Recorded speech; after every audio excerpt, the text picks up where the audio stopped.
Buenas tardes, mi nombre es Steven Bolívar y les voy a presentar mi proyecto de vivienda multifamiliar.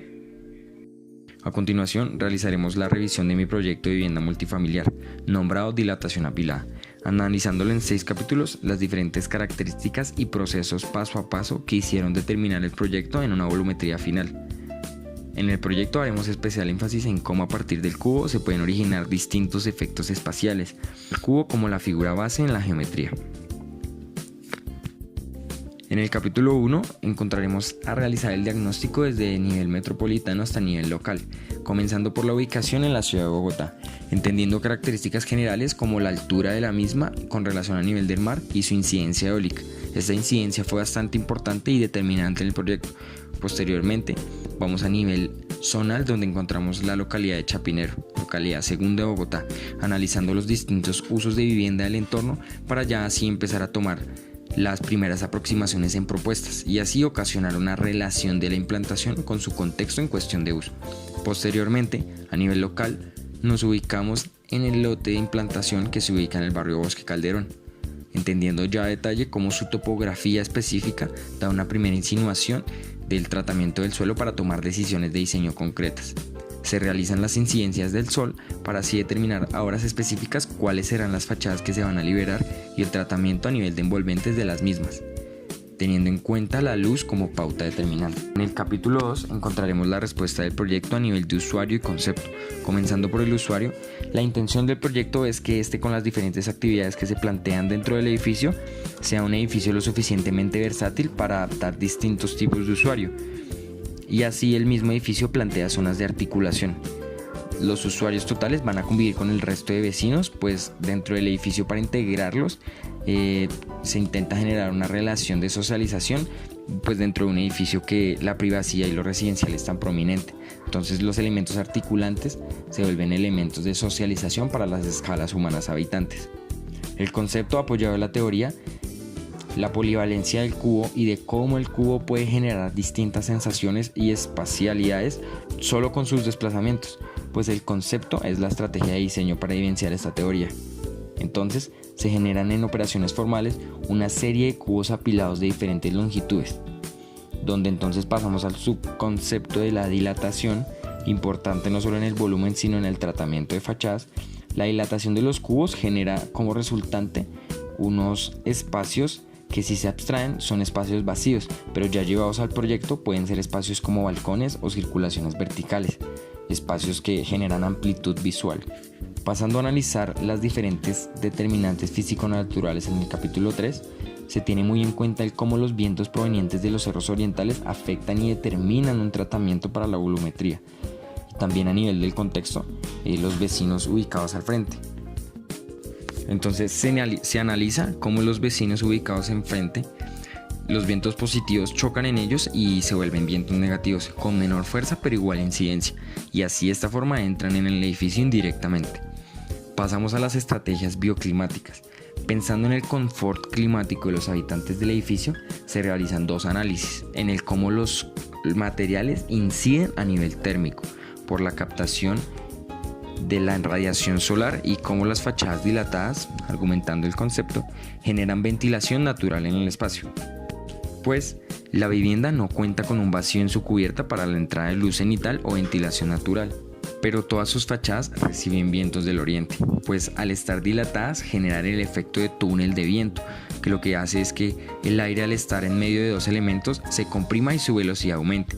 Entonces las viviendas constantemente en el día generan frescura importante gracias a estas dobles fachadas y al tratamiento de los materiales, que tienen una alta inercia térmica para captar mejor la radiación en energía del sol, así como la incidencia del mismo, y por ende las fachadas, por ejemplo de la carrera cuarta, se utilizan con planos intermedios, planos persiana, que apoyados de la asistencia eléctrica hacen que sus inclinaciones subdirijan la luz y pues genere una sensación de sombra en cebra que ayuda mucho al juego lumínico. Se analiza posteriormente la topografía y según su inclinación se pretende seccionar y escalonar para pues tomar decisiones de diseño concretas.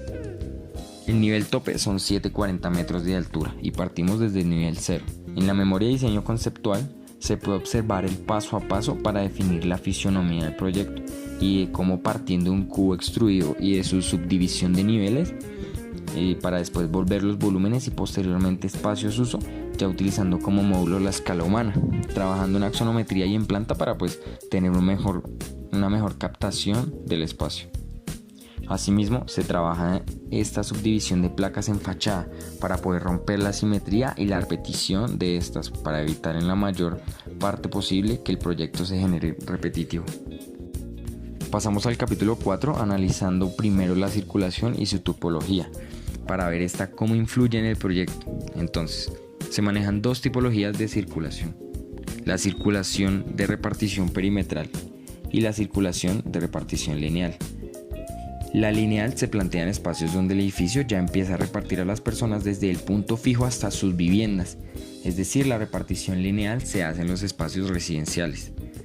Y la perimetral en las primeras plantas, pues como las primeras plantas son sociales y contienen tantos espacios para los usuarios específicos, reparte a estos usuarios en relación a espacio-uso. Entonces, para la generación de puntos fijos, se busca utilizar estos puntos fijos en un espacio donde el lote estuviera articulando estos espacios y así a partir de este se bifurque el movimiento. Acompañado de él se ubica la circulación vertical en escaleras, pues esta se ubica en la fachada cuarta, liberándola para hacerla un elemento plástico y prominente, pues genera visualmente un efecto de verticalidad. Se analiza el flujo de movimiento desde el acceso para ver cuáles eran las zonas con mayor posibilidad de generar puntos fijos y que no hubiera tránsito en las escalas humanas, y así pues fuera una circulación rápida. Como estamos en un lote esquinero, hay que tener en cuenta que contamos con 3 aproximaciones, donde las 3 aproximaciones cuentan con remates visuales y zonas de permanencia, posteriormente arraigadas a la circulación. Analizando la estructura, se genera una serie de pórticos entre vigas y columnas que pues se entienden que las cargas se transmiten en estas verticalmente y pasan a ser cargas horizontales, que se distribuyen hasta su cimentación, que es una cimentación a base de pilotes hincados. La tipología de estructura es una tipología dual, entendiéndose como una estructura a base de muros cargueros y de columnas. Esta tipología pues fue bastante importante. La utilización de la columna dentro de las viviendas, que veremos más adelante. Las columnas dentro de las viviendas aligeran la utilización de muros divisorios, pues por el tamaño y los metros cuadrados del apartamento que se plantean, mi percepción es que los espacios se hacían muy pesados llenándolos de muros divisorios.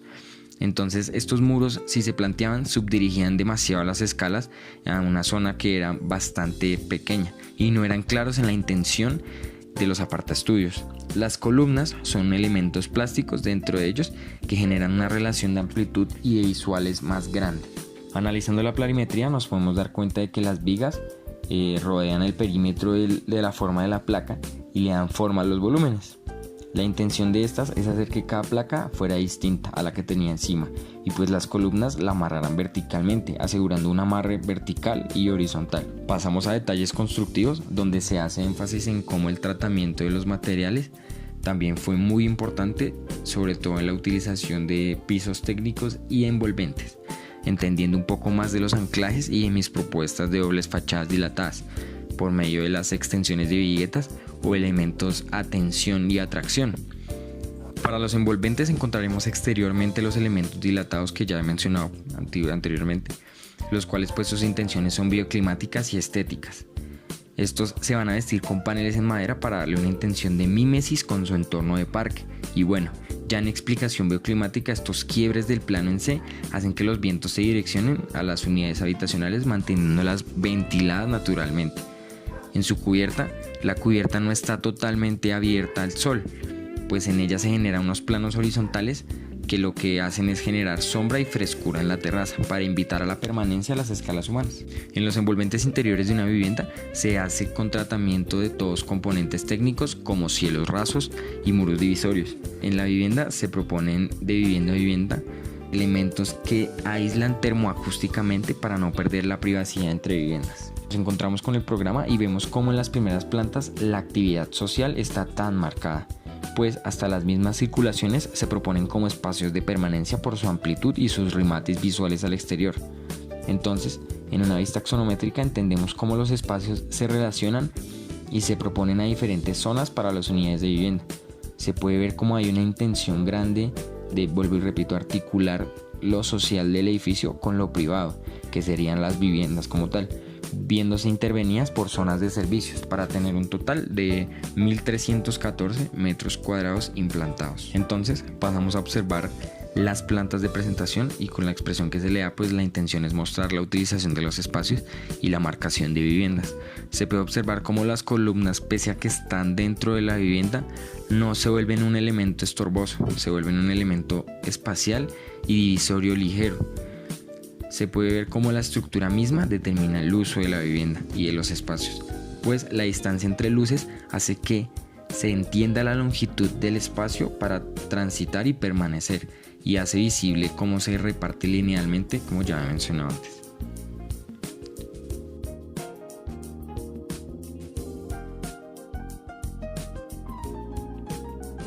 Se observan los cortes, la utilización de una placa aligerada por un sistema de vigas y viguetas que se distancian a aproximadamente 80 centímetros y vigas de amarre para las columnas verticales.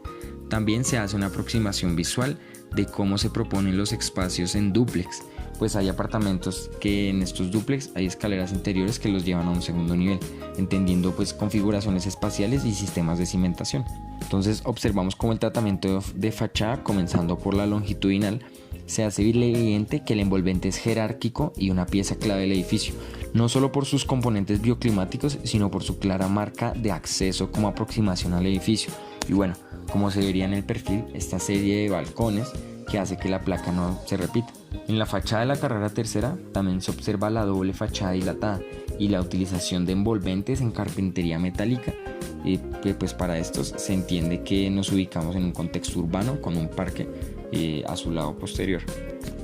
En esta fachada entonces se puede observar al fondo de los cerros orientales su importancia para desarrollar el ejercicio y la intención de verticalidad que le otorgan los puntos fijos en compañía de planos inclinados. Se vuelven fundamentales para el desarrollo conceptual. Pasando al capítulo 6, entramos al desarrollo del espacio público como complemento de la vivienda y del proyecto. Entonces lo primero es entender que el espacio público es un aditivo del edificio, por ende ya tenemos un rumbo del cual partir. Entonces se analizan las longitudes del lote para aproximar la geometría y se parte a la construcción del mismo. Analizamos un orden que es primero el de la proyección de los ejes, que es el mismo para darle una congruencia con el contexto y que no se salga de esos parámetros. Y de esta malla de ejes, a partir de un ejercicio de figura y fondo, se proponen zonas duras como plazoletas y permanencias. Después se genera el eje de vegetación, que pues ya como último paso pasamos a generar las circulaciones y escaleras aproximándonos al parque, teniendo como eje central la aproximación al edificio. Por la topografía del terreno se entiende que el parque se genera por medio de unos terraplenos que pues se van escalonando ascendentemente y a su vez generan una plataforma en volado que recibe a las personas e intenta hacer que permanezcan desde un punto más alto, teniendo siempre visuales hacia la ciudad y hacia los cerros. Pasamos a ver el híbrido en bocetaje y el pensamiento gráfico del diseño en fugas.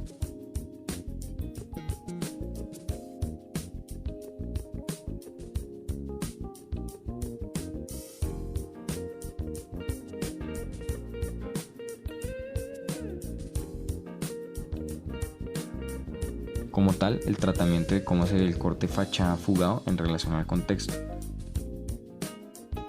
Los fotomontajes en perspectiva para entender el espacio en un ámbito surrealista. Realización de las maquetas en tamaño completo en pliego urbano para entender la vista del contexto y el edificio con su parque.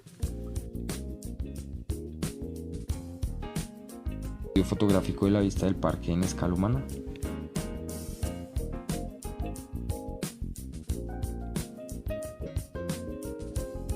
Muchas gracias.